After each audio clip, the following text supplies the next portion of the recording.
everyone, this is Pause or Repeat. Here we figure out whether a game is really worth your time and money. Today's game is Pizza Tower. Pizza Tower is an indie game that came out earlier this year and grabbed the attention of platforming game fans. The game may look like a joke, but is completely competent. Which leads us to the gameplay. Let's take a look. This game is a spiritual successor to the Wario Land games. If you are especially familiar with Wario Land 4, this game will be like coming home. After taking a look at the main character, Peppino, you can even see a clear inspiration from Nintendo's character Wario. That being said, the game is not a complete ripoff. Pizza Tower has the same gameplay loop as Wario Land 4. Traverse a level and then hit a switch and go back to the start of the level, usually a different way you came in and with a time limit. But Peppino has some abilities that Wario never had, with an emphasis on speed. While Wario games can be fast-paced, this game takes it to a whole new level of speed by comparison, by letting you keep your momentum much longer. All the while, many of the levels have a gimmick that will differentiate them from other levels, and that helps keep things feeling fresh. But what kind of levels are we going through and for what reason? Let's dive into the story to figure that out. The story is as wacky as the MS Paint art style of this game. To sum it up, you're playing as Peppino Spaghetti, a pizza chef. One day, he finds he will need to climb Pizza Tower if he would like to save his shop from being blown up by a giant laser. As you can tell, the story is more of a gateway to the gameplay, but that doesn't mean it takes away from anything by being that way. But now the question still stands. Pause or repeat?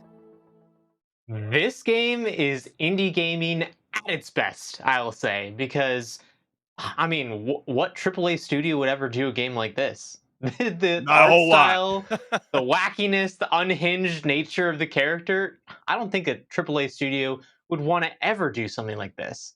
And that's really where indie gaming shines, because they can experiment with this sort of thing. And guess what? This game was a hit. It actually got a lot of praise from critics and fans alike. Yeah, that's true. I mean, it definitely gives you that like 90s Nickelodeon mashed together with Supersonic. It's packed with secret levels and music, and the sound design is awesome in this game. You'll notice that there was a countdown that was going when you're trying to do these levels, and when you get closer to the 0 mark, the music intensifies, making Yep. your blood pulse and your heart start beating out of your chest. Those are the kind of elements that are going to be a lot of fun. But I kind of felt like when I was playing the game, it feels like something that you would see on addictinggames.com, if anybody even remembers that. The completion Yeah. time's about 5 to 6 hours. Me personally, with the kind of the 2D platforms, with all the iconic games out there in 2023, I'd probably pause and move on. It's not necessarily a repeat for me, but it is being praised at the Game Awards. It definitely has that chance to place their movement going forward in the year 2024 with indie developers really kind of shining in the spotlight. Oh yeah, definitely. I think that's a good point. It does look kind of like a flash game, like you would have from the early 2000s, like a Newgrounds game or something. Yeah, But I think at the same time, for me, it's gonna be a repeat, considering the fact that it's a game that really encourages you to replay it. Because sure, you can go through it one time all the way through, but if you really are trying to play the game to its maximum potential, you're wanting to replay all the levels to get the best rank you possibly can, where you're going to go through, you're going to fly through everything because now you're going to know what pathway you need to take. And the movement in the game, the system that's around that, is going to really encourage you to go through it as fast as you possibly can, like you're speedrunning the game. And that's the great thing, too, is like you don't have to be a speedrunner in order to actually feel the speed that this game delivers to you. Like that's some true. games, you kind of have to have a knowledge of certain tricks and sometimes exploits to make yourself feel like you're really going through the game really quickly. But with this game, you don't need to do that. It's just all built in already. Yeah, and it definitely has some of those fun elements that are kind of taken from the Super Mario Bros. Wonder. For example, Mario can pick up the element to become an elephant. Peppino Spaghetti can unlock elements like grabbing a sword in a level and then it makes them medieval. Those are some of those fun elements. The boss battles are pretty cool. I'm not going to lie. Oh yeah. Yeah. $20, I mean, it's a great bang for your buck. It's just not something personally for me. I've been kind of a hater for these like 2D kind of style of games, but it's like HenricK saying, it's being praised throughout. Industry leaders and even gaming talents are very jazzed to even kind of see some of these games even be revitalized and being set forward for a younger generation that didn't necessarily get to have that same playing style that we grew up with.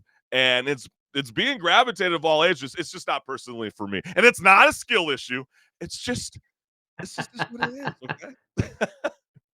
Yeah, I mean, I was a huge fan of the Wario Land series growing up, Oh, and that's a good comparison. Wario Land 4 is really the precedent that this game tries to follow after. And I mean, I think they completely nailed it in terms of keeping the same feel as Wario Land 4, yet also iterating it on this at the same time. And that's actually a good thing, I think, because Nintendo hasn't touched Wario as a character outside of the like big games. You know, like the I think he's in that soccer game that came out last year, for example. True, but he hasn't even broken even on the cinematic screen. I mean, they've been even kind of joking that like Exactly. Wario and Waluigi even might make an appearance. Finally, I'm shocked they didn't even take the opportunity to even give us a mid-credit scene. Yeah, But which was disappointing to me. I'm like, come on. You can't introduce Mario and Luigi and not introduce the Bad Brothers as well. Like they're the iconic duo that goes alongside them. But I think, even just to kind of even wrap up the pause and repeat, when it comes to Peppino Spaghetti, because obviously it starts off with kind of like his pizza's not always the greatest, and he's going after like some pizza king, up in the sky. What would be that pizza service that Peppino Spaghetti is compared to? Is it Little Caesars? Is it Pizza Hut? Is it Domino's? Is it Papa John's? Are you even afraid to even say a name? Um, probably it would be like Little Caesars, ready A to go Little in Caesars. 5 minutes. Yeah, exactly. I think Peppino Spaghetti is a Little Caesar in my book. But hey, it's a pause for me. And HenricK, you want to reconfirm what you've been saying? Yep, it's a repeat for me. Hey, but let us know, gamers. We want to hear from you. Is Pizza Tower a lock, or are you going to throw it out and make it like a burnt pizza? I have no idea.